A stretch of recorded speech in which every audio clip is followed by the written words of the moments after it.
Muy buenas noches, señoras y señores. Bienvenidos, bienvenidas a este espacio, este formato virtual. Informamos que este evento es grabado y se transmitirá por YouTube.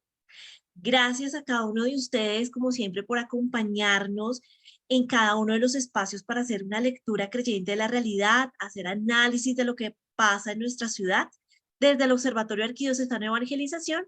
Y en esta ocasión estaremos desde una perspectiva del desarrollo social, con la maestría en gestión del desarrollo social de la Fundación Universitaria Unimonserrate. Les voy a hacer un recorderis, vamos a recordar mantener el audio en silencio y si habilita su cámara, tenga en cuenta estar pues en un espacio que guarde su privacidad, su entorno. A medida del evento se va a enviar el enlace de asistencia para luego enviar las memorias que se habilitarán con el correo registrado. Por favor, en este registro deben colocar muy detalladamente todos sus datos. Agradecemos la presencia de todos nuestros invitados especiales y por supuesto nuevamente a cada uno de ustedes quienes nos acompañan en esta nueva emisión. Gracias a ustedes realmente todo esto es posible. También queremos extender el agradecimiento al equipo que se encuentra detrás de escena del Unimonserrate y de la Arquidiócesis de Bogotá. En esta ocasión, el conversatorio se realizará en alianza con la Maestría de Gestión del Desarrollo Social de la Fundación Universitaria Monserrate Unimonserrate. En este momento, pues, bueno, voy a hacer una pregunta aquí abierta, a ver si está con nosotros Monseñor Rubén Darío.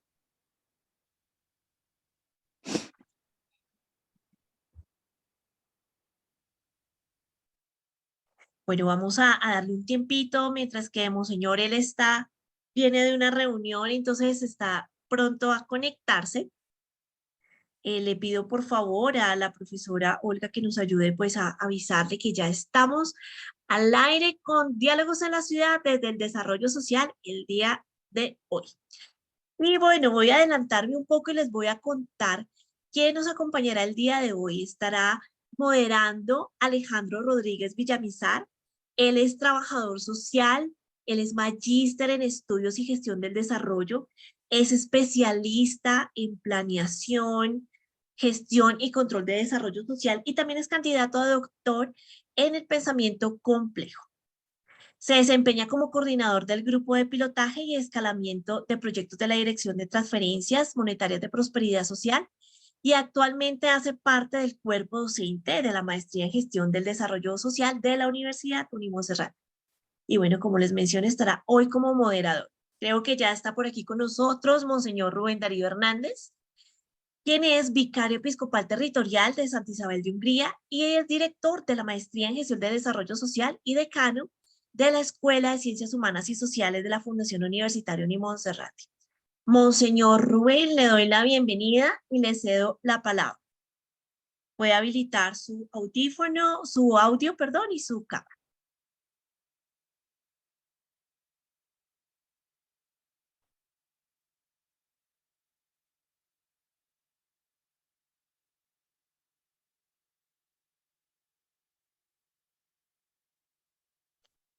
Bueno, eso es como desconectó un minuto, tengamos un poquito de paciencia. Nuevamente se está volviendo a conectar, Monseñor Rubén Darío. Monseñor Rubén Darío, muy buenas noches. Justo a tiempo, Monseñor. En este momento le damos apertura para que usted nos pueda dar esas palabras de bienvenida en este espacio de diálogos en la ciudad y hoy desde una perspectiva del desarrollo social. Monseñor Rubén Darío puede activar su cámara, su audio para darnos sus palabras. Lo escuchamos.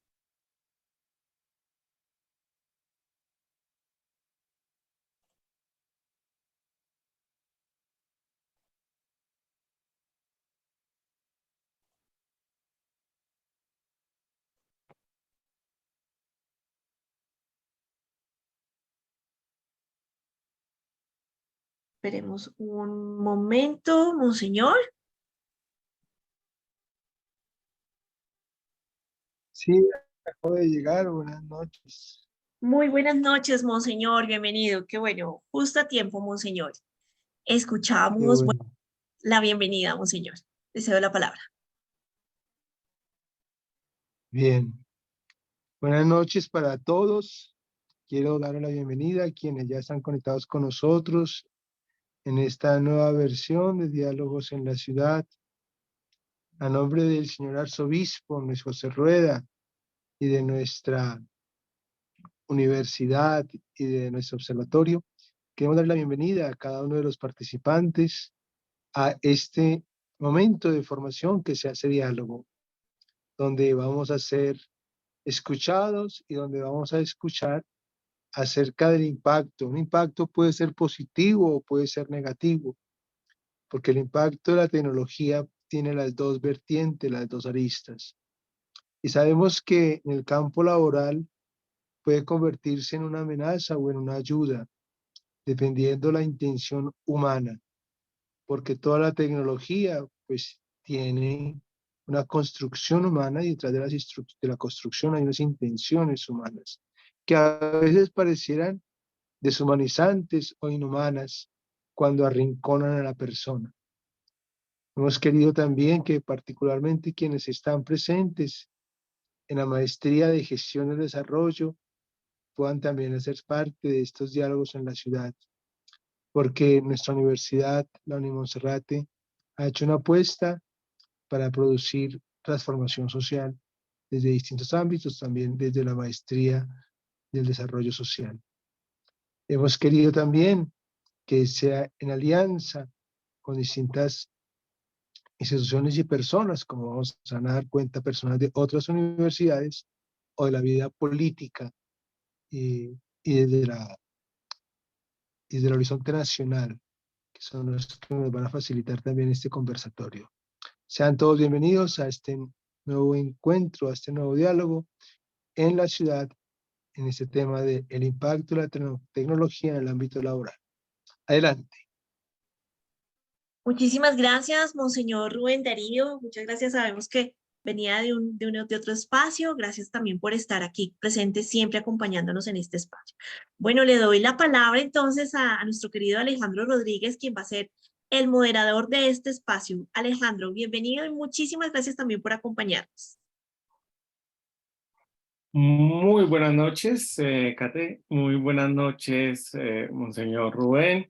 Y muy buenas noches a todos y todas que nos acompañan en este espacio, en este conversatorio, en este Diálogos en la Ciudad, que pues hoy nos convoca en torno a un tema muy interesante.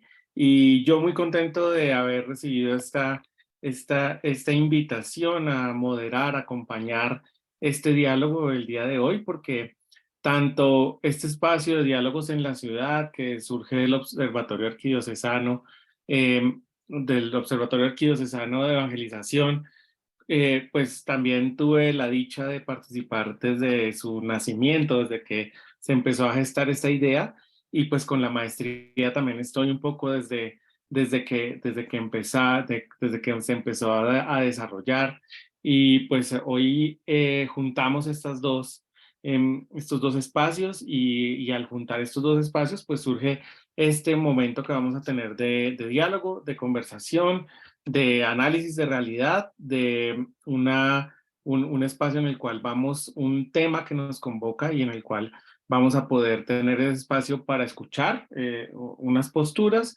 y también para preguntar, para cuestionarnos y para aportar. Entonces, uno es el desarrollo social.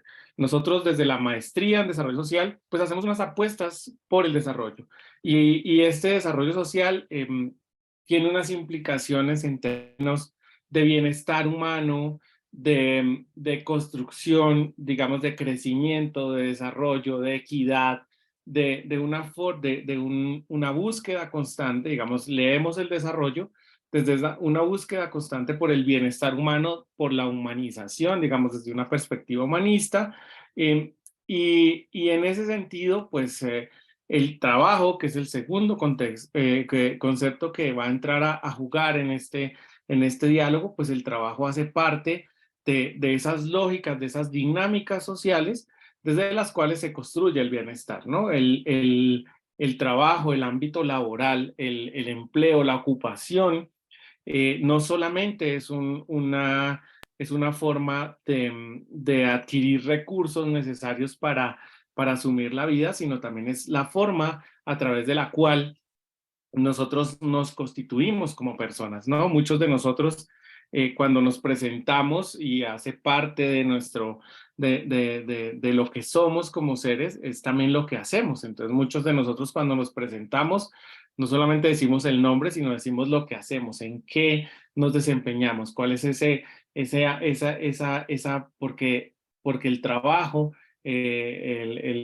nos da también un lugar en el mundo y nos permite desarrollarnos en lo que somos. Entonces, tenemos ahí ya dos elementos, el desarrollo social como esa búsqueda común del bienestar común, del crecimiento mutuo, de una forma a través de la cual nos desarrollamos, y el trabajo como un elemento fundante de ese ejercicio.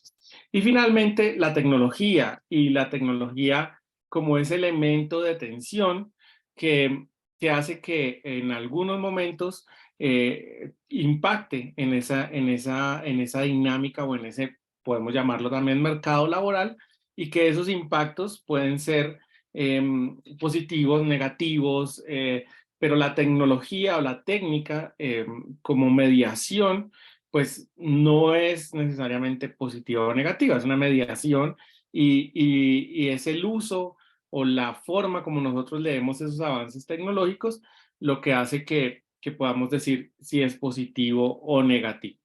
Y finalmente, esta tensión, digamos, esta acción que tiene la tecnología sobre el mundo laboral y sobre el mundo social, pues no es una discusión nueva ni es de los últimos tiempos, digamos, de la revolución de las comunicaciones o de las tecnologías digitales, sino que la historia de la humanidad está mediada por los grandes cambios que generan las tecnologías en la vida social. Entonces, ahí siempre hay algún invento, algún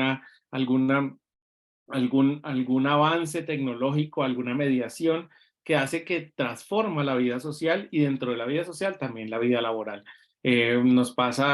Podemos poner algunos ejemplos en la historia de la humanidad, pero por ejemplo, la invención de la máquina de vapor, por ejemplo, va a dar lugar a una revolución industrial y con eso una transformación completa a la forma de producción en el mundo, y así sucesivamente, pues hay cambios y dinámicas, y en este momento asistimos como sociedad a un momento histórico en el cual hay una transformación leído desde todos los cambios que está generando pues la conectividad, ¿no? El internet, las tecnologías digitales, y eso pues también tiene unas implicaciones. Entonces hoy vamos a hablar un poco, vamos a poner, y yo hago esa introducción para poner en manos de nuestros invitados esta discusión, y para que entre todos también vayamos encontrando cuáles son las preguntas, cuáles son esos caminos a través de los cuales nosotros queremos resolver en este ejercicio, ¿no? Estos diálogos en la ciudad no pretenden ser una respuesta o dar una respuesta única a las cuestiones sociales, pero pretenden poner en discusión, en diálogo, estos elementos de la vida social, y a través de eso, pues que nosotros podamos hacer reflexiones válidas que nos permitan, pues encontrar nuestro rol como, en este caso, gestores del desarrollo, quienes hacen parte de la maestría, y como evangelizadores, quienes estamos aquí como parte de las diferentes parroquias o los espacios de evangelización que nos convocan. Entonces, pues ya para no alargarme en esta introducción, pues les voy a contar un poco cómo va a ser la dinámica. Tenemos dos invitados. Uno nos acompaña aquí, digamos, presencialmente. El otro, lamentablemente, no nos puede acompañar directamente, pero se ha tomado el trabajo, y es algo que valoramos mucho, de enviarnos su ponencia en video, y entonces la vamos a ver. Y pues ahorita les contaré de quién se trata. Entonces, quiero empezar por quien está aquí presencialmente, que es José Luis Jiménez Hurtado. José Luis pues es candidato a doctor, y él nos va a acompañar en esta ponencia, en este ejercicio. Y el otro invitado que es el senador David Luna. Él estaba invitado a este espacio, nos había confirmado, pero saben ustedes que estamos en cierre de proceso legislativo, hay una convocatoria a sesiones extraordinarias, entonces lamentablemente no nos puede acompañar, pero pues él envió el video en el cual él hace su propuesta y nos va a compartir las reflexiones que él tiene. Entonces vamos a empezar por el senador David Luna, y pues se los presento. Él es abogado de la Universidad del Rosario con una especialización en Derecho Administrativo. Además es magíster en Gobierno y Políticas Públicas de la Universidad Externa de Colombia. También tiene un estudio en investigación en el MIT de Massachusetts, y cuenta con más de 20 años en el sector público, y donde ha ocupado diferentes cargos. Pero aquí, digamos que una de las razones para recibir la invitación es que él fue ministro de Tecnologías de la Información y Comunicaciones, lo que se conoce como el ministro de las TICs. Además ha sido consejero presidencial para las regiones y también viceministro de Relaciones Laborales. Es decir, él ha estado en los dos ministerios que manejan estos dos temas en los cuales estamos trabajando, tanto el de la tecnología como el Ministerio del Trabajo. Entonces, pues por eso su presencia y su aporte será tan importante para nosotros. Entonces, quiero invitarlos a que en este momento escuchemos la ponencia del senador David Luna, que Kate me va a ayudar a irla presentando. Y después vamos a hablar, a abrir el otro espacio. Entonces, básicamente la dinámica es que escuchamos esta ponencia, luego escuchamos el aporte de José Luis y finalmente vamos a dar paso a un espacio de diálogo. Entonces, cierro mi micrófono y vamos a escuchar al senador David Luna como primera parte de este conversatorio.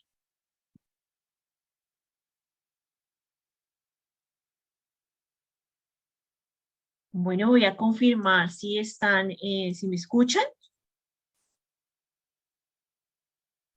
Sí, señora. Sí, señora.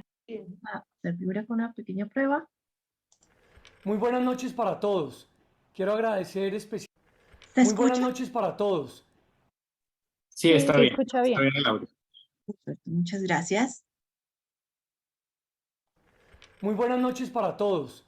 Quiero agradecer especialmente a la Fundación Universitaria Unimonserrate por esta invitación, una invitación a los diálogos de ciudad que me llena no solamente de orgullo, sino adicionalmente de compromiso. También saludar a Monseñor Rubén Darío Hernández, quien es el decano de Ciencias Sociales, y a todos quienes están viendo esta conferencia. Mi nombre es David Luna, soy senador de la República y comencé mi vida pública hace ya muchos años precisamente en la ciudad, como miembro de una junta de acción comunal, y después poco a poco fui creciendo como edil, concejal, representante a la Cámara, aspiré a la alcaldía de Bogotá y me derrotaron, y estuve en el Ejecutivo como viceministro, como consejero presidencial y como ministro de Tecnologías de la Información y las Comunicaciones. Y creo que por esa experiencia es que hoy me están invitando a compartir con ustedes una charla, más que una conferencia, sobre temas de actualidad, el impacto de la tecnología en el área laboral. Yo quisiera arrancar contándoles que la tecnología va mucho más rápido que la legislación, y es por esa razón que hay que entenderla, que hay que analizarla y que hay que comprender evidentemente cuáles son tanto sus beneficios como sus dificultades, hablarlo con tranquilidad y no pretender ocultar ni sus avances ni mucho menos sus riesgos. Por eso voy a compartir con ustedes algunas ideas arrancando de la historia. Y en este primer slide quiero traer a colación 4 frases que para mí son fundamentales. Por allá en 1946, el presidente de la 20th Fox dijo: la televisión desaparecerá del mercado en 6 meses. La gente se cansará de mirar todas las noches una caja contrachapada. Eso fue en el 46. Y hoy, pese a que ya existen plataformas de películas bajo demanda, la televisión sigue existiendo. En segundo lugar, en 1968, la revista Time, nada más y nada menos que la revista más importante de los Estados Unidos, dijo: la venta a distancia, o sea, la venta electrónica, aunque es perfectamente factible, está condenada al fracaso. Y hoy, después de la pandemia en especial, fue la venta digital la que permitió no solamente mantener una gran cantidad de empleos, sino fortalecer la conectividad. En 1977, el presidente de Kidney Corporation, el señor Oslen, dijo: no hay ninguna razón para que alguien quiera tener un ordenador, un computador en su casa. Eso fue en el 77. Hoy, en 2023, muchas personas tienen computador en su casa y muchas otras tienen celulares en sus manos. Y en 2001, hace poquitos años, el presidente de Universal Music en Francia dijo: Internet nos da igual, eso no va a funcionar. Estas frases, ¿por qué las traigo a colación entonces? Porque una cosa es lo que se pensaba en el pasado, otra es lo que vivimos hoy y otra es la que la tecnología ha permitido avanzar. Simplemente traerles a colación el famoso ejemplo de Blockbuster. Tal vez ustedes no se acuerdan qué era, pero en mi época yo tenía que parar en una tienda, alquilar una película para poderla ver en mi casa y 2 días después devolverla. Hoy ya no pasa eso, porque está Netflix, porque está HBO y porque están otras plataformas. La tecnología permite que la vida evolucione permanentemente. Pero miren ustedes, siguiendo con la historia, ha existido en el mundo, en la sociedad, 4 revoluciones. La primera revolución, que fue por allá en 1784, que estuvo de alguna otra manera enmarcada por la producción mecánica. Y ese género, evidentemente, pues cambió la vida de muchos. Después, en 1870, la revolución que impactó la división del trabajo, ya con la electricidad, con la producción en masa. Después, la de 1969, cuando por primera vez la electrónica, el tema de IT, la producción automatizada empezó a generar un impacto muy importante en la vida de los seres humanos. Y la que estamos viviendo hoy, que se llama para algunos la cuarta revolución o que otros denominan la revolución digital, que nada más y nada menos es la que está enmarcada en inteligencia artificial, en blockchain, en Internet de las cosas, en impresión 3D y en muchas otras tecnologías que están avanzando. Dicen por ahí los más importantes profesores del mundo que seguramente hoy no sabemos qué vamos a enseñar en el próximo año o en 2 años. ¿Por qué? Porque vamos demasiado rápido. Pero eso no significa que no tengamos que entender cuáles son los impactos de estas tecnologías. Por eso yo agradezco a la universidad haberme invitado a hablar de temas como de inteligencia artificial, que evidentemente requiere un impacto de conocimiento y de entendimiento. En primer lugar, ¿qué es la inteligencia artificial? Son sistemas que manifiestan comportamientos inteligentes. Son sistemas que utilizan algoritmos. Son sistemas que utilizan máquinas. Y obviamente eso tiene un cierto grado de autonomía con el fin de alcanzar objetivos específicos. ¿Qué quiero decir? Que los humanos programan las máquinas, pero las máquinas terminan determinando en qué condición se aprende o en qué condición se desarrollan actividades. Y en segundo lugar, la inteligencia artificial puede evidentemente generar o promover o conseguir resultados muy positivos que van a ser claves en el desarrollo de la actividad. Por allá en 2015, que la verdad no es tan lejana, pero que ustedes lo pueden ver muy lejano, científicos como Bromston, científicos como Elon Musk, como Bill Gates y uno muy importante como Stephen Hawking realizaron investigaciones con el fin de planear posibles implementaciones de la inteligencia artificial. O sea, este no es un tema de ahora, este es un tema que se viene desarrollando de mucho tiempo atrás y que vale la pena tener presente cómo ha venido evolucionando. ¿Por qué? Porque se dice que la inteligencia artificial va a superar al hombre, pero ese no es el problema. El problema es saber verdaderamente las máquinas qué capacidad tienen de aprender ética, de aprender valores, de aprender principios. Y en ese sentido es muy importante tener presente la evolución que esta inteligencia artificial ha tenido.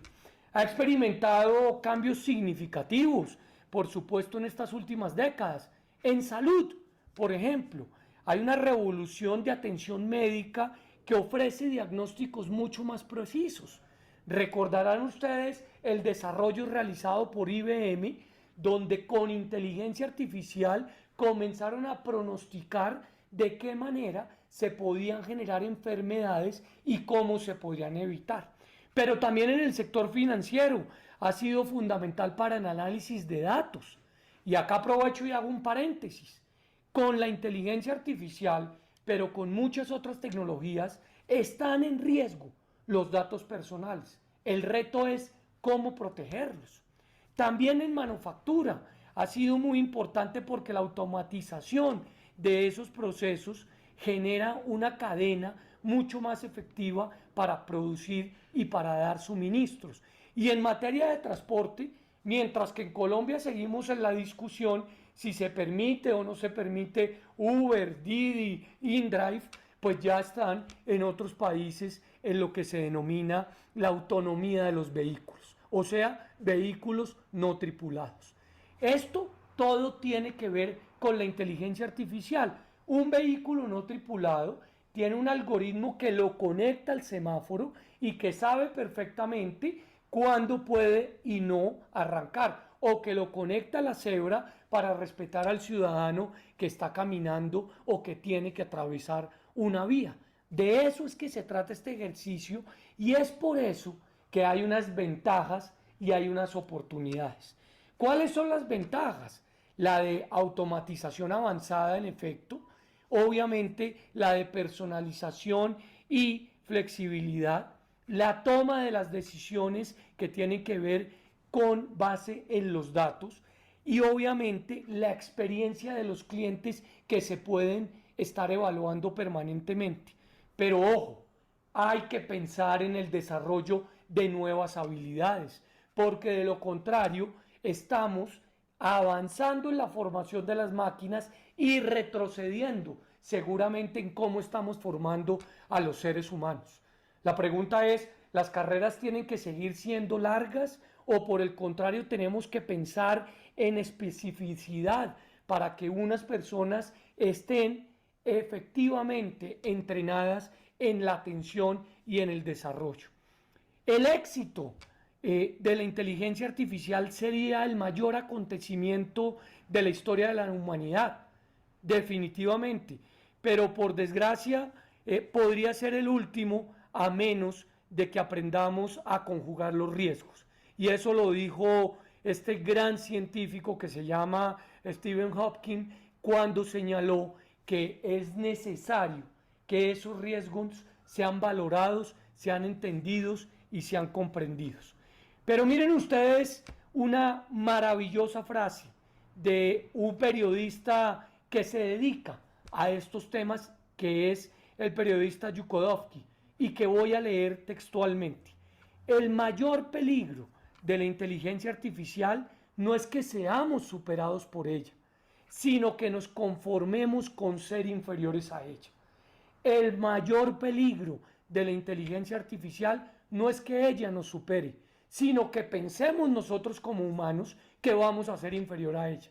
Finalmente, ¿quién construye los algoritmos? Los seres humanos. Finalmente, ¿quién está detrás de las máquinas? Los seres humanos. Y lo que tenemos es que estar permanentemente conectados con la educación, con la formación, con el entrenamiento, para lograr determinar y para lograr demostrar que las máquinas pueden estar siempre al servicio de la ciudadanía. ¿Que va a haber seguramente pérdidas de empleo? Pues esas son las afirmaciones de alguno. Yo creo que va a haber otra cosa distinta, que es transformación de los empleos. Y ahí es donde tenemos que pensar cuál es el empleo no de 5 años, sino el del próximo año, el de los siguientes 2 años, porque seguramente vamos a notar que hay unas grandes oportunidades. ¿Que hay un reto con la privacidad? Sí, lo dije hace unos minutos. Es fundamental proteger los datos personales, pero eso no lo hacen las máquinas. Cada uno tiene que entender cómo los protege, con quién los comparte. Hace unos meses hubo una aplicación que a uno en la edad que tenía lo proyectaba en 30 o en 40 años. La aplicación del envejecimiento. Millones de personas descargaron esa aplicación sin leer los términos y condiciones. ¿Y saben qué? En esos términos y condiciones decían que sus datos podrían ser utilizados y vendidos. Entonces, somos nosotros los humanos los responsables de proteger nuestros datos, como somos nosotros los humanos los responsables de generar claramente esa ética, esos principios que se pueden establecer en las normas para que se pueda desarrollar esa inteligencia artificial. Y que si va a generar desigualdad y que si va a generar brechas, pues claro, entre menos formados estemos para esa actividad, más brechas, más desigualdad va a generar. Por eso conferencias como estas o muchas otras van a ser fundamentales de tenerlas en el chip. No nos puede atropellar la tecnología, no nos puede pasar por delante. Lo que tenemos y debemos hacer claramente es generar un impacto en el sentido de saber a qué nos enfrentamos. ¿Qué es impresión 3D? ¿Qué es blockchain? ¿Qué es inteligencia artificial? Tenemos que saber qué es para poder hablar de ello y para poder, obviamente, avanzar sobre ello. ¿Cuáles son entonces las recomendaciones? Primero, en materia ética, elaborar un enfoque responsable, un enfoque fiable y con centro que tenga como al ser humano de más importante acción.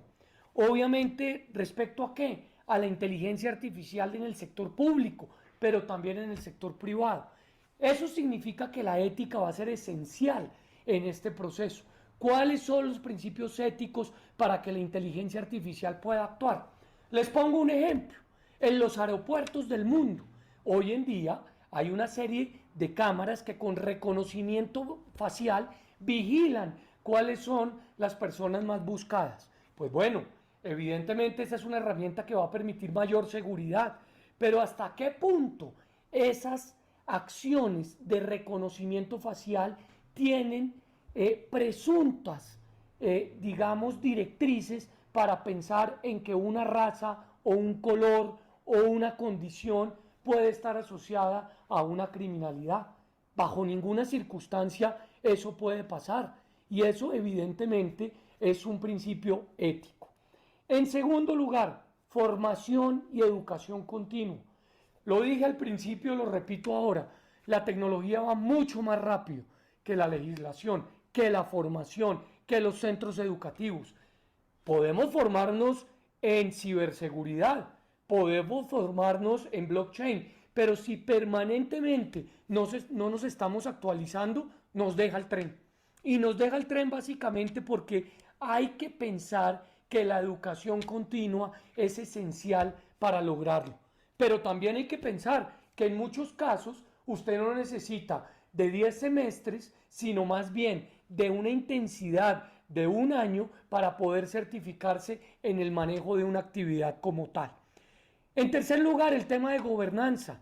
Comprender, liderar, coordinar, generar apoyo para el desarrollo de la inteligencia artificial va a ser clave.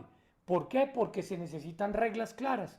El señor Elon Musk tomó hace pocos meses la determinación de suspender sus investigaciones en inteligencia artificial porque veía que iba más rápido que cuáles eran las condiciones que los estados estaban imponiendo. Acá hay que tomar decisiones. La Unión Europea acaba de tomar una muy importante en materia de regulación, y seguramente conectando con ese tema de regulación hay que adoptar necesariamente modelos novedosos que permitan la entrada de nuevas tecnologías, pero con reglas claras. Y por último, en esas recomendaciones hay necesariamente que promover la igualdad de oportunidades. Esa gran brecha en que unos tienen acceso y otros no, se va reduciendo. Ese no va a ser el problema. Ahora, con conexión de satélites bajos, cada día a los sitios más alejados va a poder haber conectividad. El problema va a ser en quienes saben y quienes no utilizar dispositivos y tecnologías de avanzada, en quienes están formados y quienes no. Y esas son las brechas que necesariamente tenemos que llegar a lograr disminuir en su máxima expresión. Por esa razón es muy importante tener presente esta imagen, una imagen de la construcción de un edificio, donde la tela que protege la construcción le dice nada más y nada menos al chat conocido como GPT: ¿quiere usted terminar este edificio? Obviamente el chat GPT no puede terminar el edificio, porque hay una serie de acciones que solo los humanos pueden desarrollar: los acabados, las terminaciones y muchas otras cosas. Obviamente, el ser humano puede acompañarse de tecnología para mejorar los procedimientos, para hacerlos más rápidos, pero no necesariamente la tecnología puede o debe reemplazar la totalidad de las cosas. Es exactamente lo mismo que digo y que menciono sobre las oportunidades laborales. Hay algunas que se automatizarán, hay otras que cambiarán, pero finalmente, si uno se está preparando constantemente y entendiendo las nuevas tecnologías, va a demostrar que las máquinas terminan siendo un complemento. Yo espero que esta charla sea útil para ustedes y estoy listo a responder las preguntas, básicamente porque estoy absolutamente convencido que la tecnología es una herramienta que nos puede ayudar a tener un mejor desarrollo.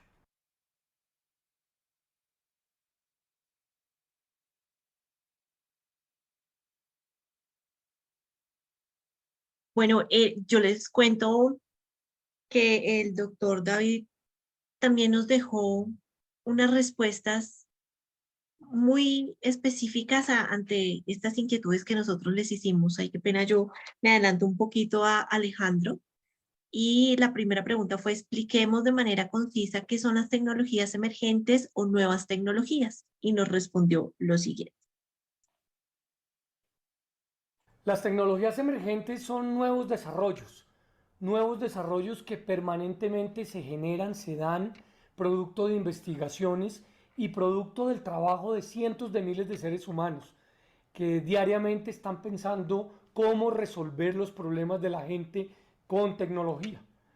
Cuando un ciudadano del mundo se inventó el algoritmo para que un carro fuera solicitado por un ciudadano y lo pudiera transportar, pues estaba pensando en dos cosas: cómo disminuir los tiempos de movilidad, pero también cómo aprovechar un bien en desuso de una persona que quería tener ingresos adicionales. Nuevas tecnologías hay muchas, ya mencionamos: inteligencia artificial, Internet de las cosas, aprendizaje automático, realidad virtual y aumentada, impresión 3D, temas de biotecnología, de nanotecnología, en fin, hay muchas y cada día habrá más. Y casi siempre esas tecnologías lo que buscan es resolver problemas. Pero esas tecnologías también tienen riesgos, riesgos en materia de seguridad, de privacidad, de ética, de desigualdad.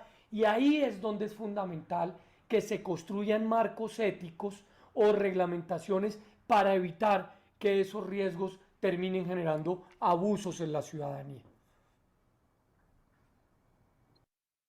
Bueno, muchas gracias. Y la siguiente pregunta que le hicimos al senador David Luna es si el concepto de degradación humana invita a una comprensión negativa de las nuevas tecnologías. ¿usted considera, la pregunta es, ¿usted considera si el avance tecnológico es comparativo con el desarrollo humano integral y sostenible? Entonces, pues partimos de decir que la degradación humana invita a una comprensión negativa de estas nuevas tecnologías, es una apuesta que hacemos, y le preguntamos si él considera que ese avance tecnológico es comparativo o es equiparable con el desarrollo humano integral y sostenible. Miremos qué nos responde. Un segundo, por favor. Yo estoy absolutamente convencido que el avance tecnológico y el desarrollo integral humano no son conceptos que chocan entre sí, no son conceptos incompatibles. El ser humano tiene la responsabilidad de programar las máquinas y las máquinas o la tecnología tienen la responsabilidad de resolverle problemas a la sociedad. Ahí hay un concepto sencillo de entender.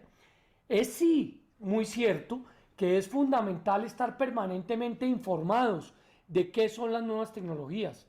También es cierto que permanentemente se debe estudiar, entrenarse, reentrenarse para aprender a manejarlas y sobre todo para saber controlarlas. Este concepto de degradación humana puede invitar evidentemente a una comprensión negativa de la tecnología, pero yo insisto en que es fundamental entender que la tecnología va más rápido que la legislación. No se va a poder prohibir el desarrollo de nuevas tecnologías. Lo que se tiene que hacer es construir marcos éticos de cómo utilizarlas. Estas discusiones bizantinas de si se puede o no se puede utilizar plataformas de movilidad o de domicilios, pues tienen mucho que ver es con el ciudadano, si el ciudadano las quiere o no elegir, el derecho que ustedes tienen a elegir. Y es ahí donde es fundamental encontrar un mecanismo que permita avanzar en ese proceso. Por esa razón lo que hemos venido señalando es que debe haber un gran avance integral y humano. Es indispensable identificar dónde puede haber desigualdad, inequidades, y esas son las que hay que impactar. Vuelvo y pongo el ejemplo de la inteligencia artificial en los aeropuertos. Si esa máquina tiene una preconcepción de que una persona, por ser de una raza o de una religión o de una estatura o tener su forma de la cara de una manera, es o no es un posible delincuente, pues esa máquina está cometiendo un error. Y eso hay necesariamente que corregirlo. ¿Cómo? Utilizando de mejor forma el algoritmo y evitando que eso suceda. Pero lo que no se puede pensar es que no se pueda aprovechar la tecnología para luchar contra el crimen que en estos momentos tanto daño está causando. ¿Corte? Yo estoy absolutamente...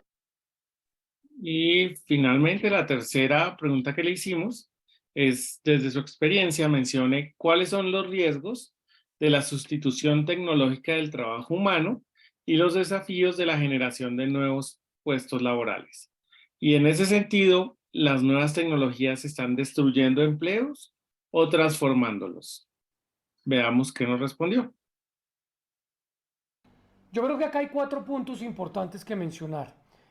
El primero, la tecnología no destruye empleos, la tecnología transforma empleos. Y les voy a poner un ejemplo de hace cientos de años.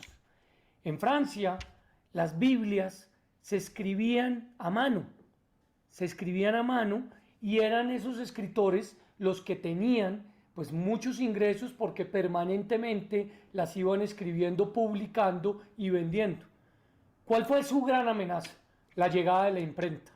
Cuando llegó la imprenta, quemaron cientos de miles de Biblias frente a las iglesias. Entendieron después que la tecnología estaba cambiando, obviamente, las condiciones del trabajo y se hicieron amigos, entre comillas, de las imprentas y produjeron más Biblias automatizadamente. El segundo ejemplo, en Inglaterra, la gente se transportaba en carretas, en coches, alados por caballos, y obviamente el que manejaba ese coche pues tenía un ingreso. Cuando llegaron los vehículos automotores, esos que se prendían en el motor adelante, pues hubo cientos de huelgas, porque estaban perdiendo empleos. Después entendieron y comprendieron que estaba transformándose, obviamente, esa sociedad. Entonces ese es el primer punto. Hay que entender que sí hay transformaciones de empleos, pero que evidentemente estos pues no se están perdiendo, sino se están buscando nuevas alternativas. En segundo lugar, el tema de brecha de habilidades. Evidentemente hoy no estamos lo suficientemente bien preparados para enfrentar inteligencia artificial o Internet de las cosas o temas de blockchain. Hay que preparar de manera más rápida y de manera mejor a las nuevas generaciones que tienen las oportunidades de aprender, casi que como un bebé hoy maneja un celular, la posibilidad de manejar estas nuevas tecnologías. En tercer lugar, la reestructuración laboral. Sí, seguramente va a haber reestructuración laboral. Algunos empleos que estaban dedicados a la manufactura particularmente, pues van a verse desplazados y tendrán la posibilidad de desarrollarse en otras actividades. Y por último, el tema de los sectores. Hay unos sectores más afectados que otros o más impactados que otros, y ahí es donde hay que tener en cuenta que esas tecnologías, en este caso la de producción automatizada, pues va mucho más rápido que otras. Y en ese sector donde se está produciendo automatizadamente, hay que pensar de qué manera se impacta mejor esa actividad que se está desarrollando comercialmente.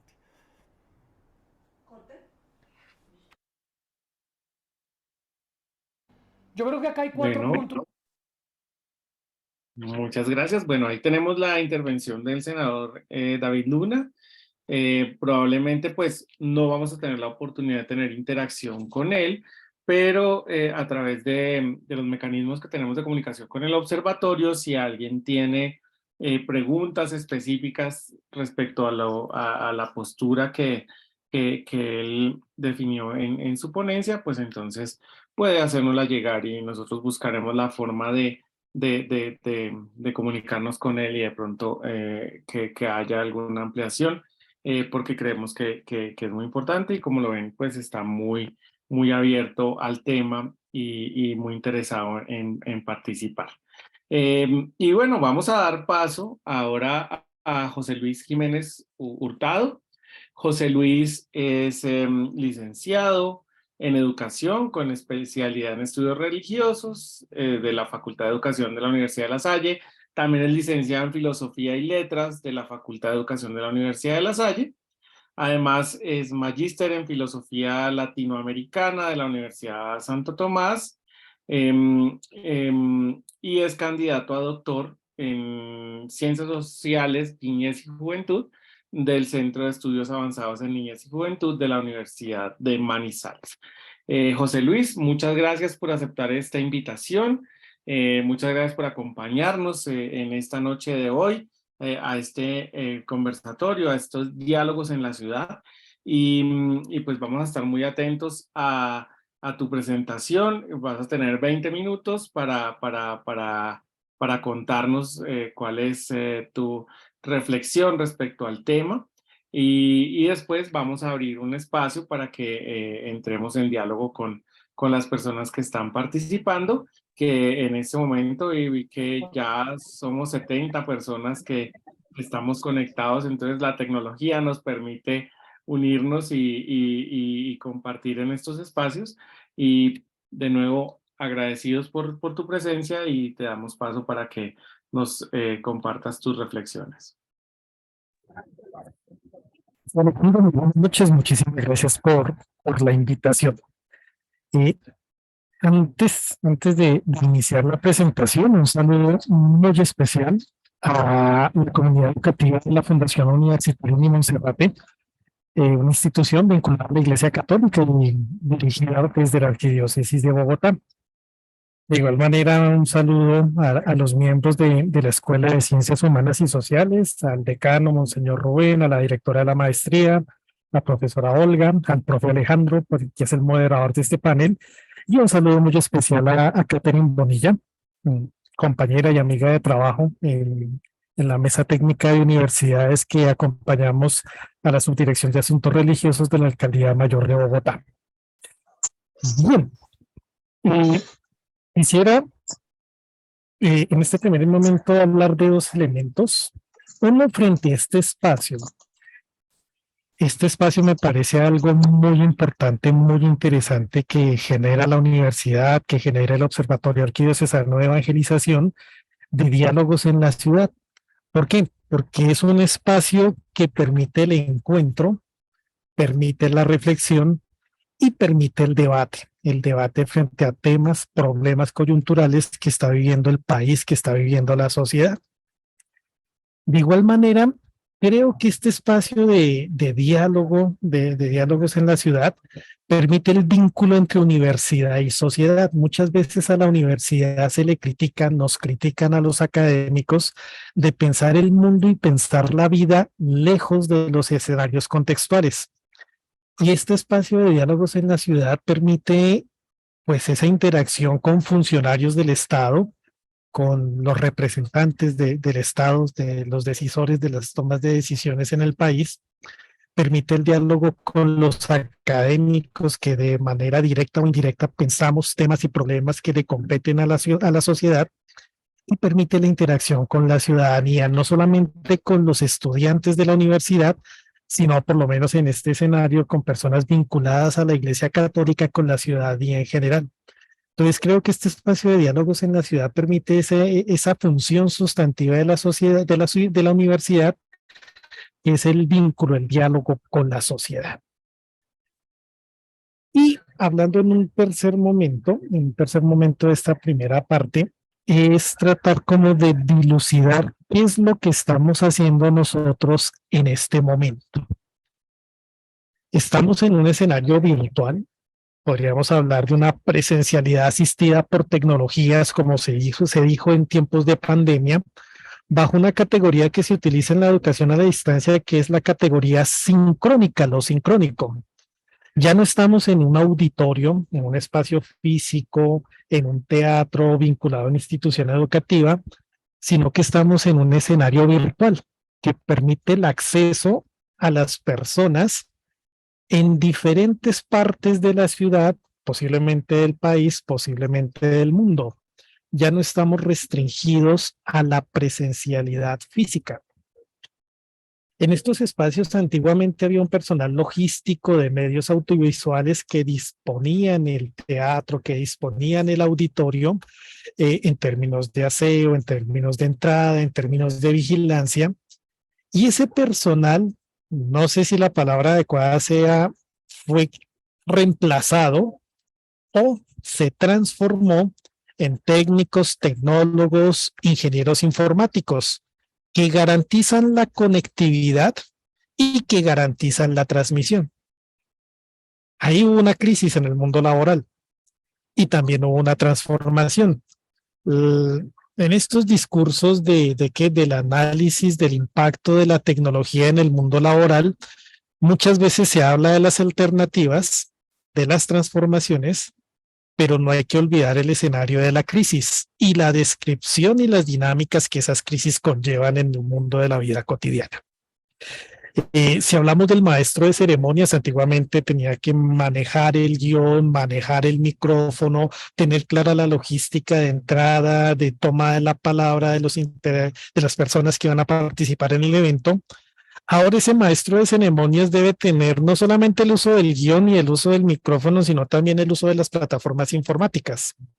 Exigen este maestro de ceremonias una capacitación, una idoneidad, un manejo de los nuevos artefactos tecnológicos que transforman el escenario de la conferencia, del panel, del simposio, del congreso.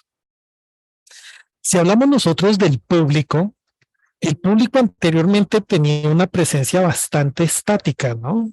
Era un tanto pasiva de llegar al lugar, atender, y si había la posibilidad, levantar la mano o escribir en un papel la pregunta para el conferencista que había. Hoy día tenemos el chat y el asistente puede escribirle a todos o puede escribir de manera individualizada, puede activar el micrófono de acuerdo a los permisos que tenga, hablar ante toda la audiencia que hay de manera sincrónica, interactuar con el con el conferencista, interactuar con los otros asistentes. Entonces ahí vamos viendo que ha habido, por lo menos en estos escenarios de las conferencias, una transformación en términos de tiempo, de lugar, de relación, de interacción. De tiempo porque podemos asistir a la conferencia de manera sincrónica, pero si lo suben a las redes sociales, al YouTube o al Facebook Live, yo puedo ver la retransmisión. El lugar ya no es presencial, yo puedo ver esa retransmisión en cualquier lugar del mundo, el lugar ya es virtual. Es la plataforma a través de la cual o la red social a través de la cual yo me puedo conectar. Y la relación definitivamente es totalmente distinta. Ahora hablamos de 70 conectados, después cuando se suba la conferencia en las plataformas digitales es cuántas vistas tienen, cuántos likes, cuántos comentarios hay. Definitivamente la tecnología, por lo menos en el campo que estamos tratando de describir en estos momentos de una conferencia, transformó las dinámicas, los tiempos, los lugares, las relaciones, las interacciones y el mundo laboral. Cerrando esta primera parte de introducción, que era los saludos, el hablar del espacio de diálogos en la ciudad y hablar de las características de este evento, de una conferencia, de un panel de carácter sincrónico, de virtualidad, de una presencialidad mediada por tecnologías, quisiera plantear como un horizonte conceptual que nos diera categorías analíticas para analizar este tema del impacto de las tecnologías en el mundo laboral. Y aquí quisiera yo referirme a unos desarrollos que se ha hecho desde la filosofía, que es el tema del transhumanismo. No vamos a coger todo el aparato conceptual del transhumanismo, pero sí algunos elementos de él para analizar qué es lo que está sucediendo con las tecnologías en el mundo de la vida.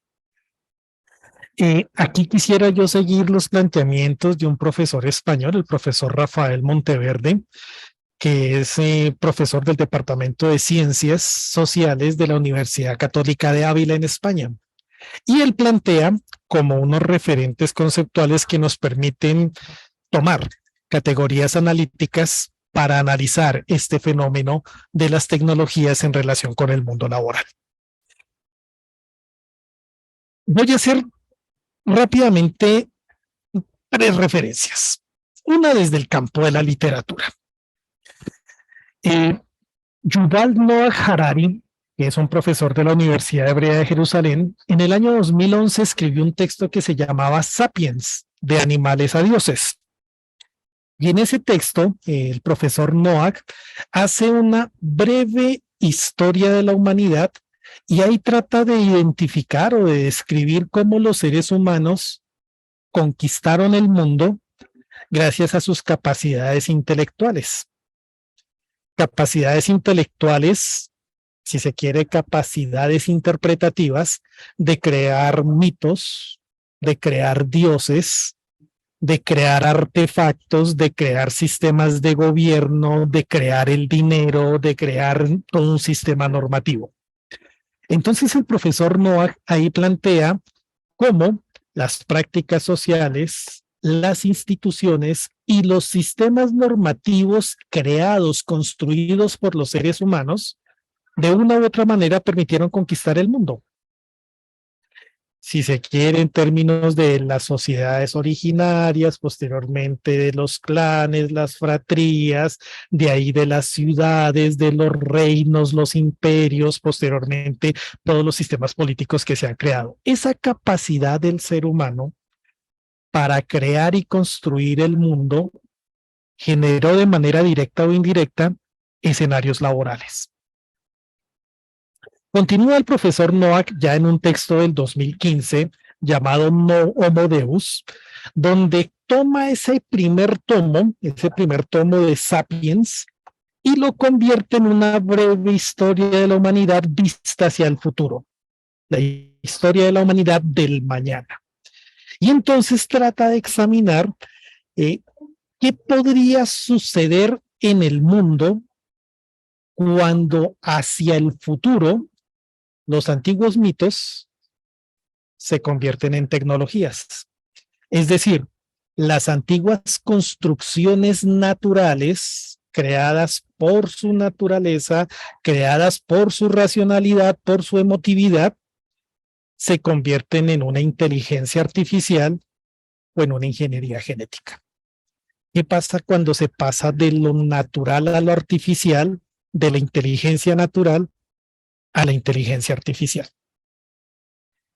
Y plantea preguntas que ya el senador Luna nos planteaba en su conferencia inicial cuando nos hablaba de la cuarta revolución industrial.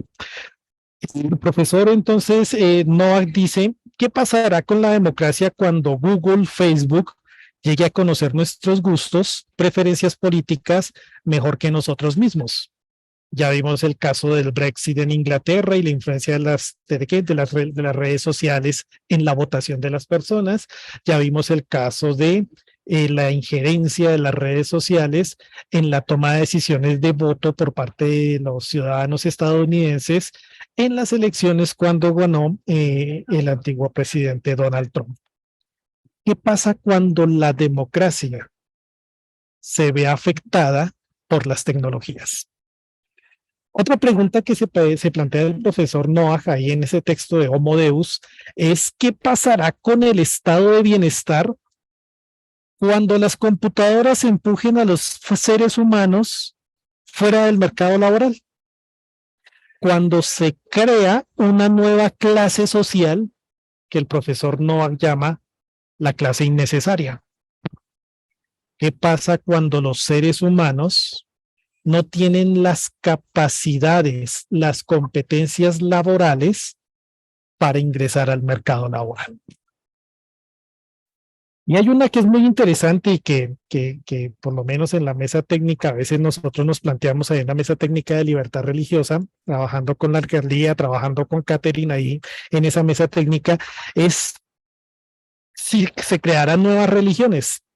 Si Silicon Valley, en vez de crear nuevos gadgets, crea nuevas religiones.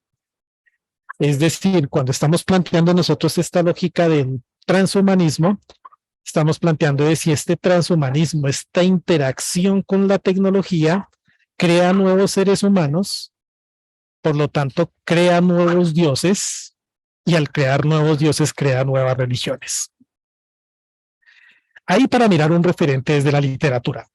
Si quisiéramos verlo nosotros desde lo que llamábamos antiguamente el séptimo arte, que ahorita serían las series de televisión, las plataformas digitales, hay un guionista británico llamado Charlie Brooker, que es el guionista, el creador de esta serie llamada Black Mirror. De una manera curiosa, al igual que el profesor Noack escribe Sapiens, de animales a dioses en el 2011, en el 2011 se estrena esta serie de plataformas llamada Black Mirror. Y cuando entrevistaron a Charlie Brooker y le dijeron, oiga, bueno, ¿cuál era la idea suya cuando creó esta serie de Black Mirror? ¿Usted qué era lo que tenía en la mente? Y entonces él dice, bueno, el único objetivo que quería era alertar a la sociedad mediante el uso de fábulas, de historias distópicas sobre los peligros que los seres humanos corremos cuando generamos dependencia de las tecnologías. Me interesaba, plantea Brooker ahí, alertar hacia dónde nosotros podemos llegar como seres humanos si nos volvemos tecnodependientes, tecnológico dependientes. Y plantea Brooker que a pesar de que cada capítulo es desconectado uno del otro, que usted puede ver en un capítulo 1 y después saltar a la temporada 3 y ver el capítulo 20, a pesar de que no haya un hilo conductor en términos argumentativos, en términos narrativos, que sean los mismos personajes, que sean los mismos lugares, que sea la misma historia, él dice, bueno, es una trama, cada capítulo es una trama autoconclusiva, pero eso no significa que toda la serie sea un universo consistente, que toda la serie trabaje una problemática vista desde diferentes perspectivas y experimentada desde diferentes vivencias, desde diferentes situaciones, desde diferentes contextos.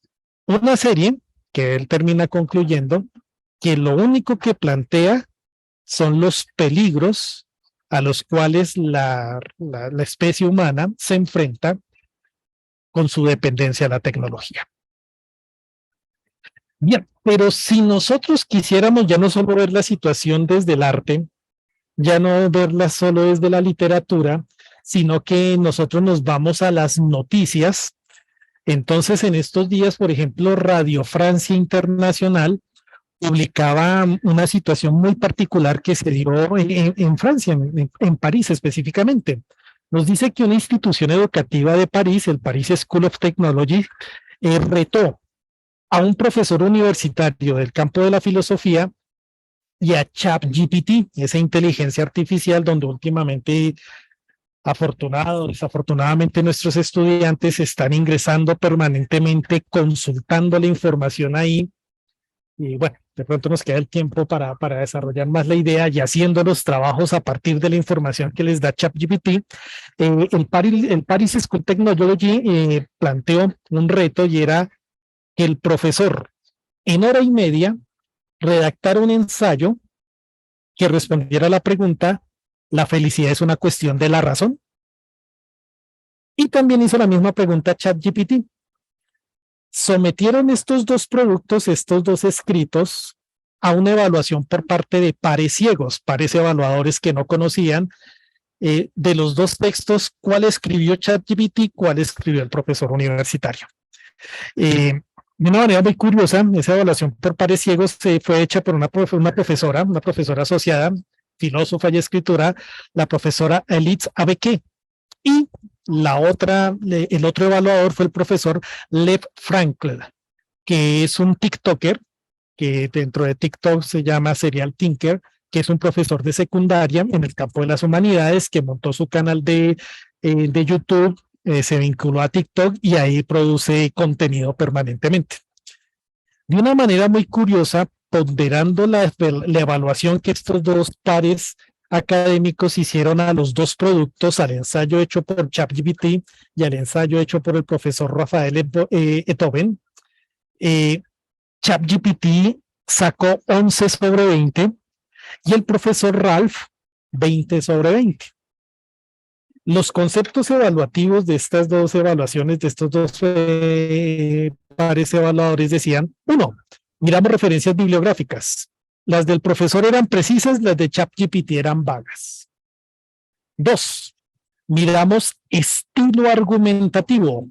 Mientras que el profesor tenía una línea argumentativa de idea principal, ideas secundarias y un hilo argumentativo lógico, ChatGPT era un tanto generalista, un tanto vago, un tanto impreciso en las argumentaciones.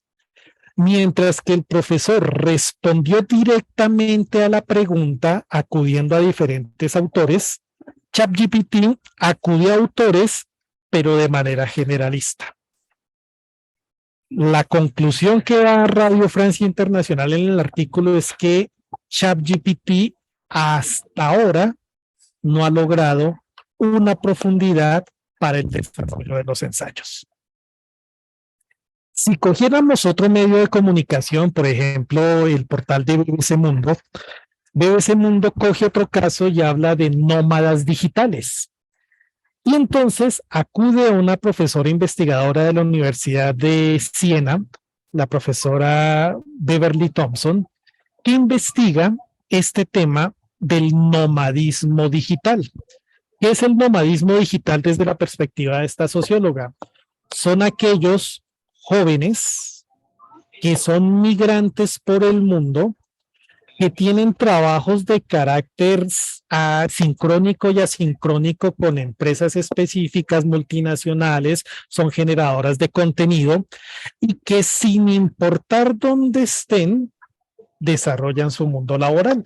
Y ella plantea que a través de los blogs, a través del contenido de desarrollo en redes sociales, estos nómadas digitales muestran un estilo de vida donde pueden viajar por el mundo y al mismo tiempo trabajar, tener un ingreso laboral que les permite mantener ese nivel de vida.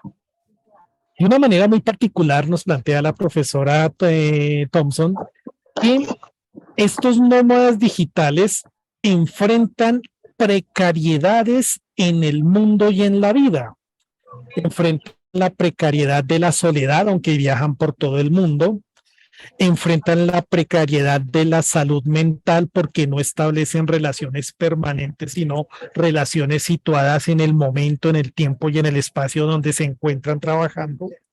Dice, enfrentan precariedades económicas porque a pesar de tener un ingreso, el cambio de la moneda, el pago de la habitación, el pago de la comida, pues muchas veces desborda su presupuesto. Enfrentan problemas de salud en términos alimenticios. ¿Por qué? Porque no tienen la posibilidad de mantener una dieta estable, una dieta que por algunos sectores de la medicina es llamada saludable. ¿Para qué? Para tener un metabolismo adecuado. Entonces el artículo de BBC Mundo nos muestra esa dicotomía. Listo, estamos hablando de qué? De un mundo de nomadismo digital donde tú puedes viajar por todo el mundo y trabajar al mismo tiempo versus las condiciones de vida. Permítanme un segundito que creo que alguien tiene activo el micrófono.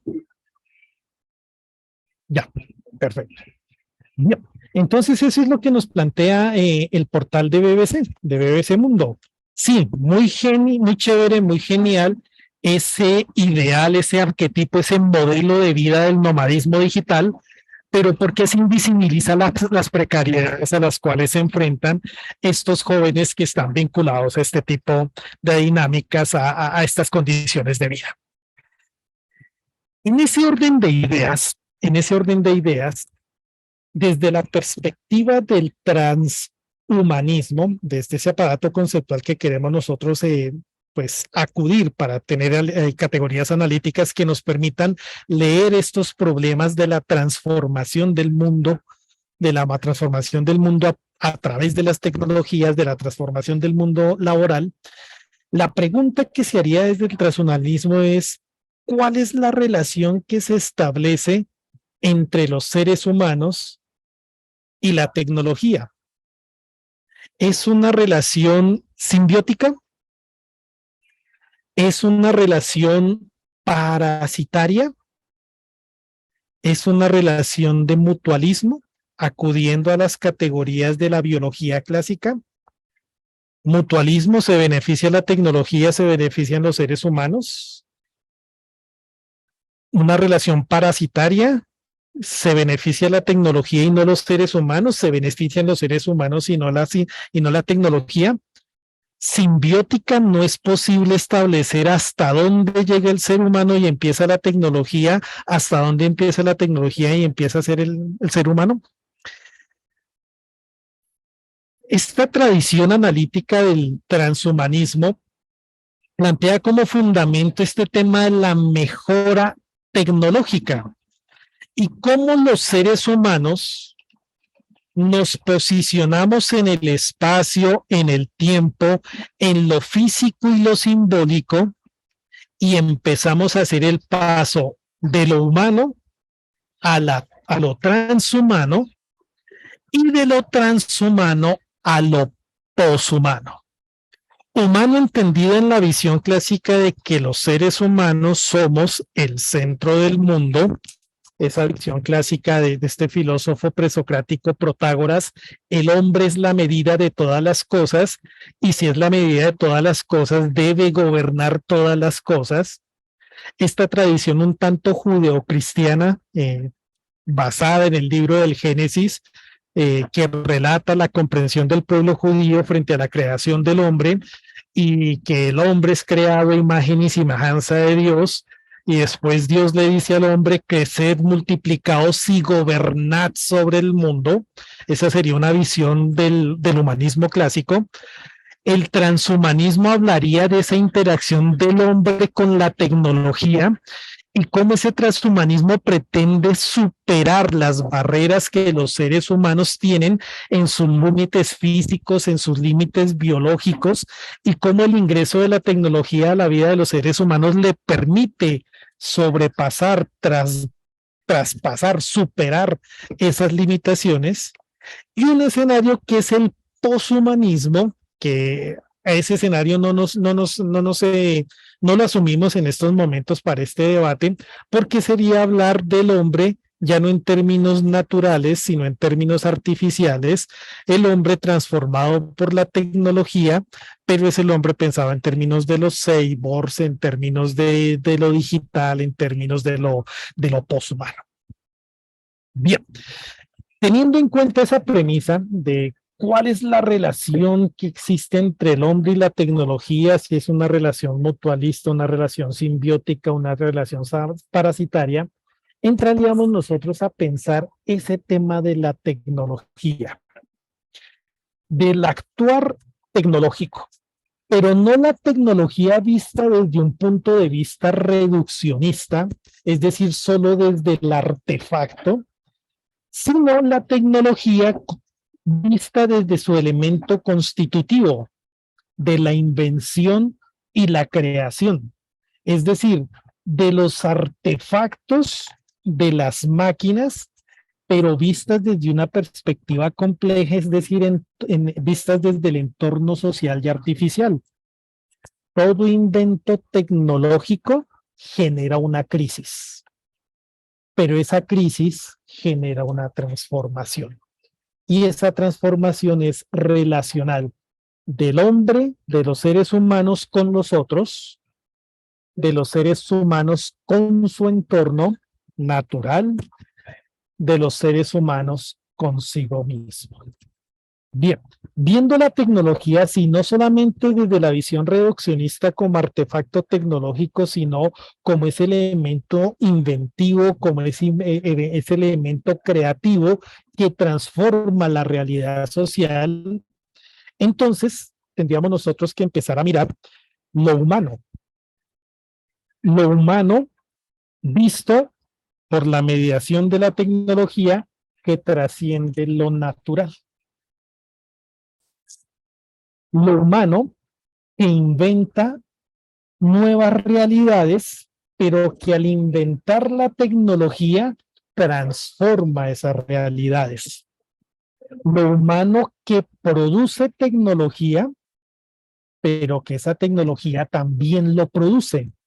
Y al mismo tiempo, esos artefactos, al hacer parte de la vida cotidiana de los seres humanos, cabe la pregunta si esos artefactos empiezan a ser parte de su humanidad. Voy a colocar un ejemplo muy sencillo.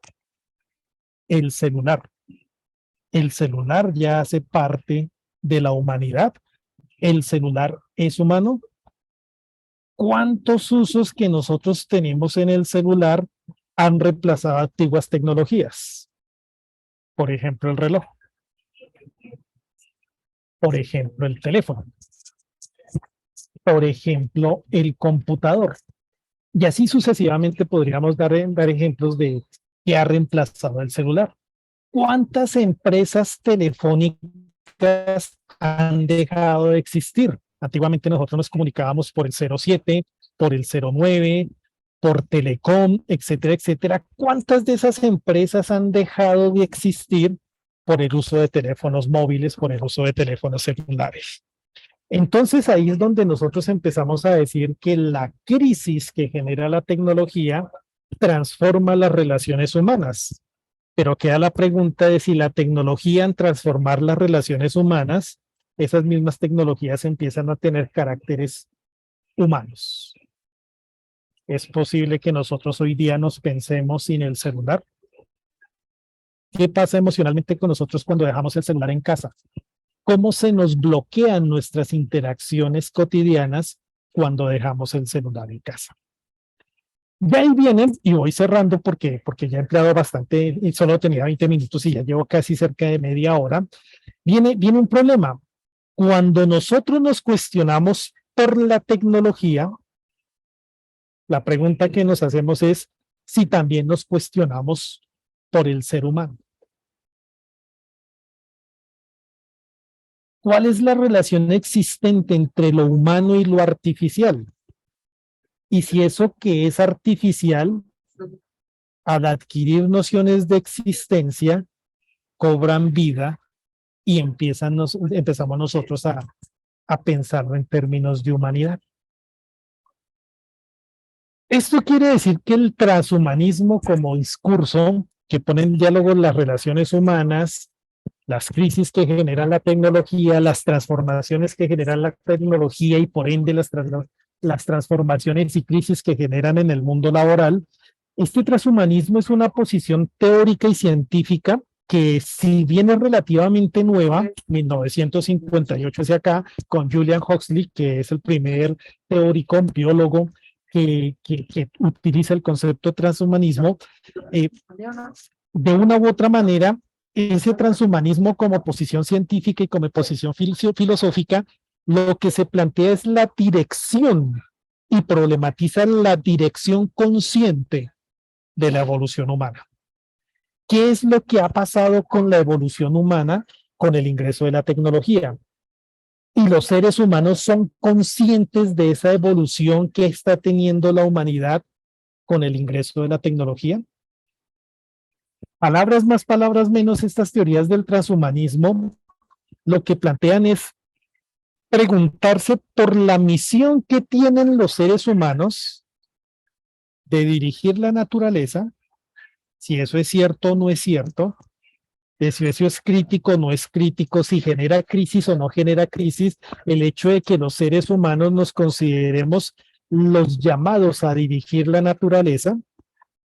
Y la pregunta que se hace el transhumanismo es, ¿y la humanidad está preparada para esas transformaciones que se están generando? ¿La humanidad está preparada para ese nuevo estadio en la evolución al cual está ingresando con la creación de nuevas tecnologías y la reproducción que nos generan esas nuevas tecnologías, o los efectos espejo, los rebotes que esas tecnologías generan en la condición humana? Quisiera terminar ¿con qué? Con una postura de un filósofo norteamericano, Nick Bostrom, que plantea que el transhumanismo es un movimiento intelectual y cultural. Y voy a leerlo textualmente, que afirma la posibilidad y conveniencia de mejorar fundamentalmente la condición humana a través de la razón aplicada, especialmente mediante el desarrollo y fabricación de tecnologías ampliamente disponibles que de una u otra manera pretenden mejorar el intelecto, el físico y las capacidades de los seres humanos. Bostrom termina diciendo en sus discursos, pero ese movimiento intelectual que quiere mirar esas transformaciones de la tecnología en la vida cotidiana tiene varios riesgos: el mal uso de las tecnologías, la brecha tecnológica, la aristocracia digital, la mala programación de la superinteligencia, el control del Estado, de las organizaciones, de los movimientos religiosos, las dificultades tecnológicas que genera la brecha tecnológica, el agotamiento de los recursos naturales para la producción de dispositivos tecnológicos y la crisis que genera en el mundo laboral. Muchísimas gracias a ustedes por permitirme compartir estas ideas frente a esa relación entre desarrollo, mundo del trabajo, humanidades y transhumanismo. Bueno, José Luis, muchas gracias, de verdad. Creo que hemos tenido un espacio aquí muy interesante con esta postura, y como ustedes lo ven, pues hemos tenido dos formas de ver y entender el objeto de este diálogo del día de hoy. Tal vez uno más centrado en estas lógicas de las consecuencias, digamos, de la utilización y el acceso de la tecnología como un mecanismo para el desarrollo social desde una mirada, desde una mirada de la política, de las acciones políticas en y de la lógica de cómo la tecnología nos lleva al desarrollo desde esta mirada de Estado y de acercar las tecnologías a las personas, y una apuesta que está más relacionada con una reflexión filosófica de la relación del humanismo, del ser humano, de todos en conjunto con las tecnologías, y esa construcción o co-construcción a través de la tecnología de nosotros como seres y en el crecimiento. Entonces, vamos a abrir un espacio, pues el tiempo siempre es corto en estos eventos y en estos encuentros, y más cuando estamos abordando temas tan interesantes,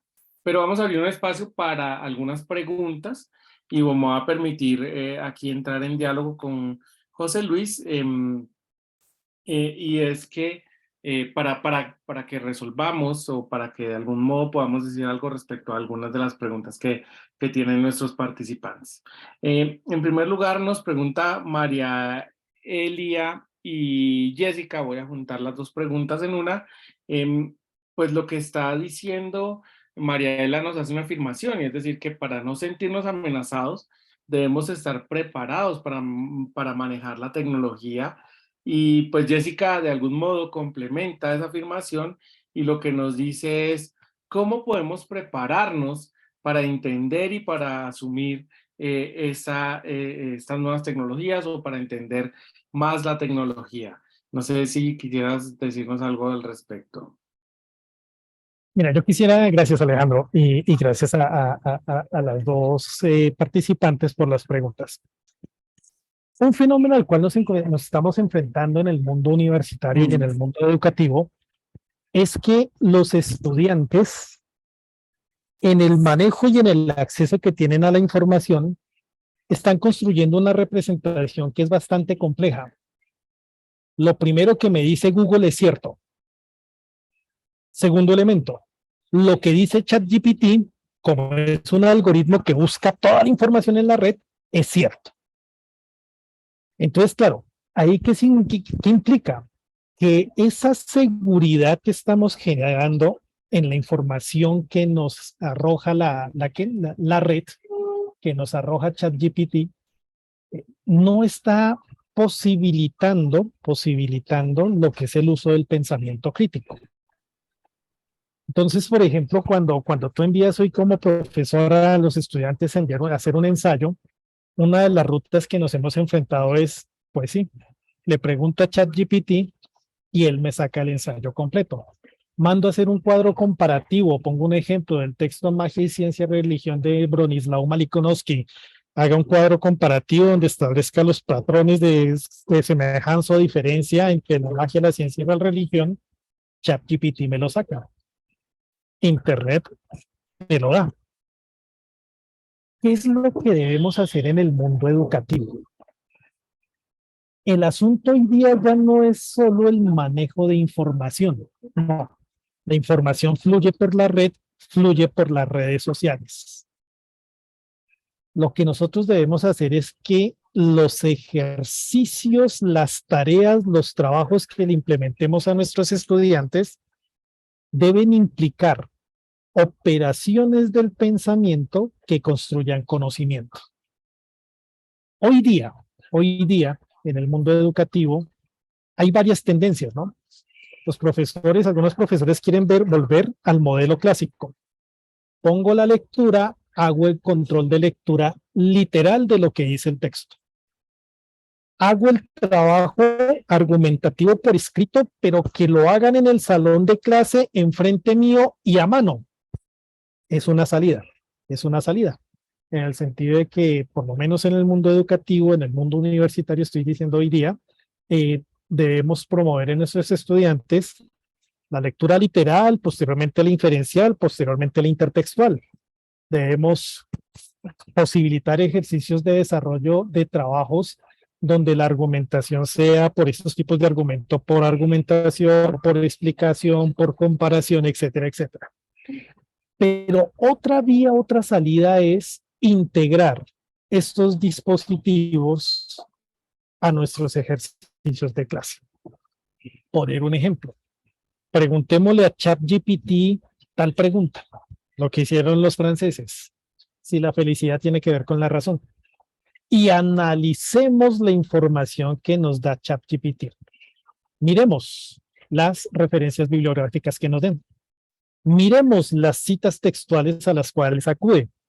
Revisemos los planteamientos del autor que ChatGPT nos da. Posiblemente este tipo de ejercicios impliquen una transformación en la forma de comprender los trabajos autónomos por parte de los maestros hacia los estudiantes. Implica no mirar la herramienta como un enemigo, sino como una posibilidad de aprendizaje. Implica formar a los estudiantes en el uso de estas tecnologías de una manera crítica con tal de que ellos abandonen esa premisa de que lo primero que me dice ChatGPT, lo primero que me dice Google es cierto, y ellos empiecen a tener un espíritu crítico frente a todo el tipo de información que circula por las redes sociales, que circula por la internet. El mismo ejercicio podríamos hacer con lo que estuvo de moda el año pasado de las fake news, las noticias falsas, etcétera, etcétera. Entonces yo creo que en el mundo educativo lo que nosotros debemos hacer es enfrentar a los estudiantes a este tipo de tecnologías, pero eso implica que nosotros como maestros también lo hagamos y aprendamos en el asunto y siempre tengamos la actitud de principiantes en el mundo del conocimiento, porque el mundo del conocimiento totalmente se está movilizando día tras día.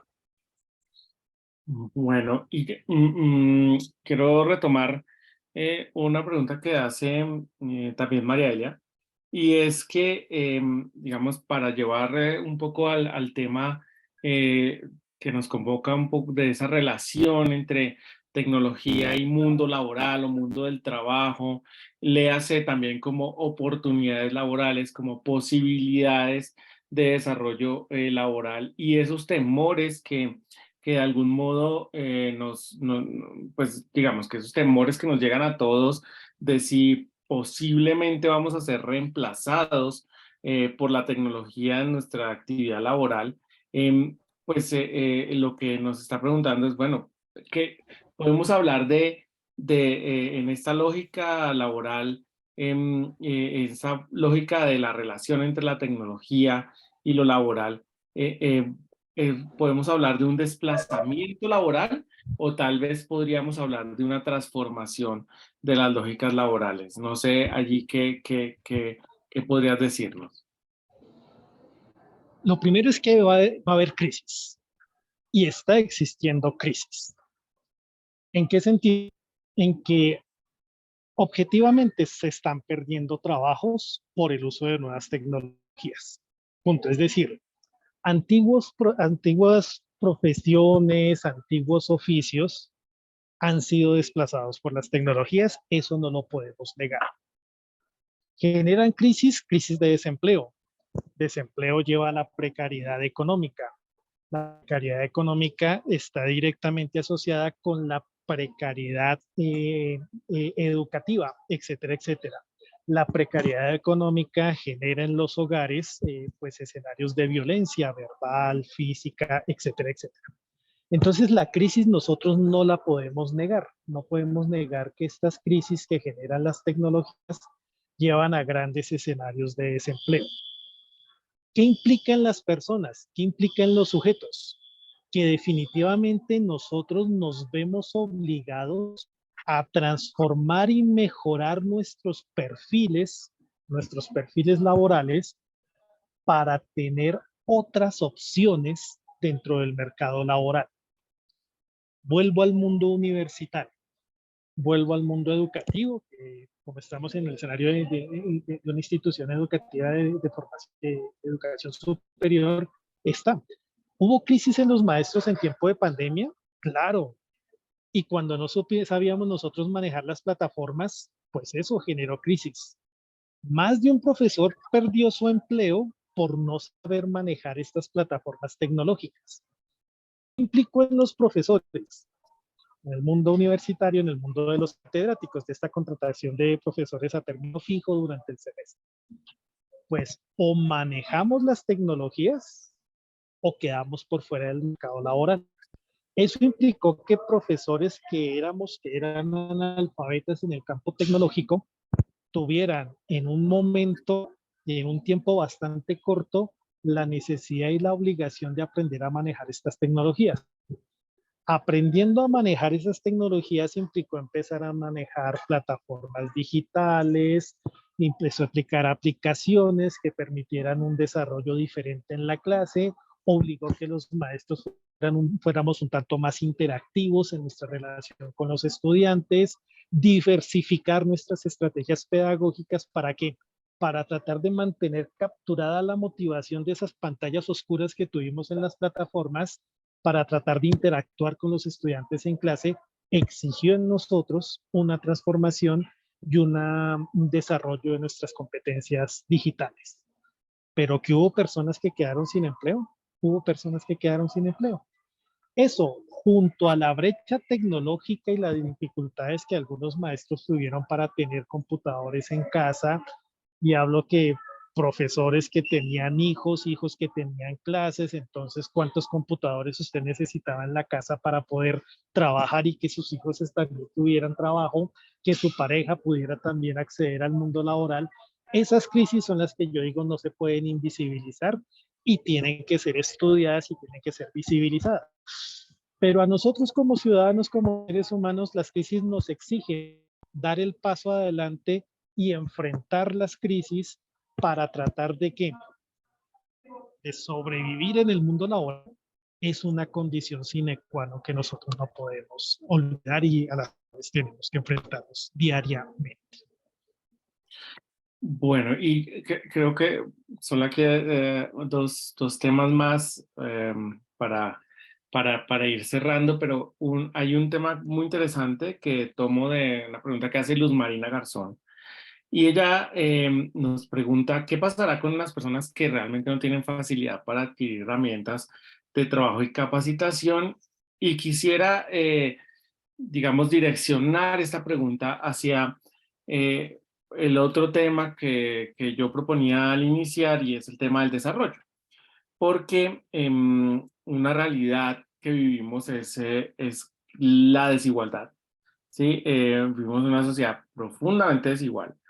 Y el acceso a la tecnología también es desigual. Es decir, nosotros aquí hablamos muy desde Bogotá, muy desde el centro, muy desde lo que vivimos, pero una cosa que tenemos muy clara, y de pronto yo lo digo en las clases de la maestría, una de las cosas que tenemos tener muy clara es que Bogotá no es Colombia, ¿sí? Colombia es como, Bogotá es tal vez lo más alejado de Colombia que tenemos en Colombia. Y eso nos pone frente a unas brechas que es probable, o yo podría decir o afirmar o preguntar, es probable que la brecha tecnológica esté ampliando mucho más la desigualdad, porque al final estas tecnologías que avanzan tan rápidamente y que nos ponen dentro de estas lógicas, hay un gran grupo de personas excluidas que no tienen acceso a las herramientas tecnológicas ni a la capacitación respecto a ellas, y es como una nueva, digamos, es la nueva forma de analfabetismo. Entonces, ¿cómo de algún modo, pues podría ponerlo aquí como el interés, qué pasa, que cómo podremos nosotros de algún modo limitar o mitigar esas acciones de esa brecha que se está generando a través también de la tecnología en términos de desarrollo y en términos de esa construcción de un bienestar que es la lógica del desarrollo social?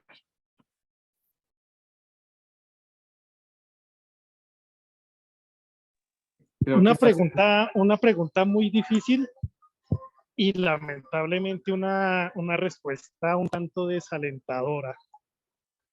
Si la brecha tecnológica no se supera, las posibilidades en el mundo laboral y podríamos decir también en el mundo social son bastante complicadas. Mira, en tiempos de pandemia teníamos nosotros chicos, profesores en el sector rural, que como se convirtió en un meme, se convirtió en un chiste, ¿no? Había que subir al árbol para tratar de tener conectividad.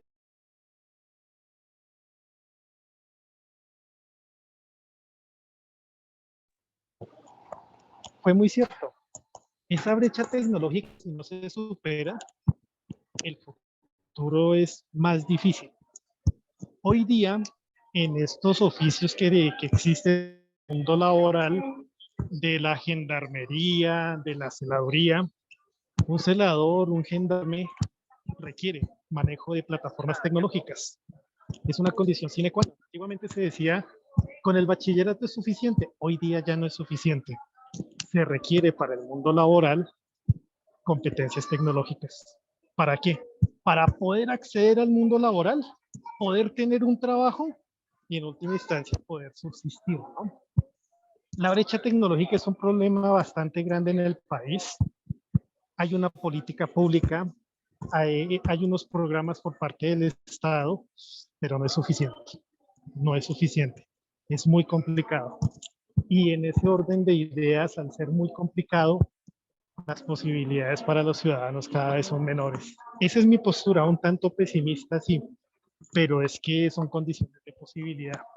Y sin condiciones de posibilidad, pues las cosas no funcionan. Bueno, y finalmente, y ya tomando una última pregunta, creo para ir cerrando, esta pregunta la hace Diana Carolina Parra y creo que aquí nos podrá ayudar mucho pues, la posibilidad de estar aquí hablando con un filósofo. Em, es, es cómo la tecnología, digamos que la tecnología se aplica en la vida moral del ser humano.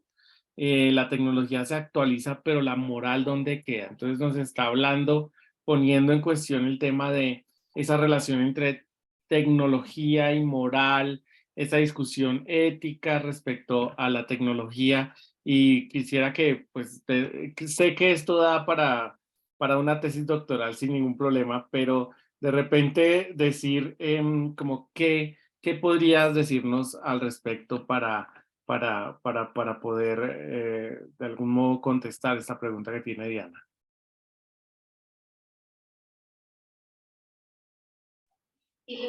Yo lo leo desde la perspectiva de los usos de la tecnología.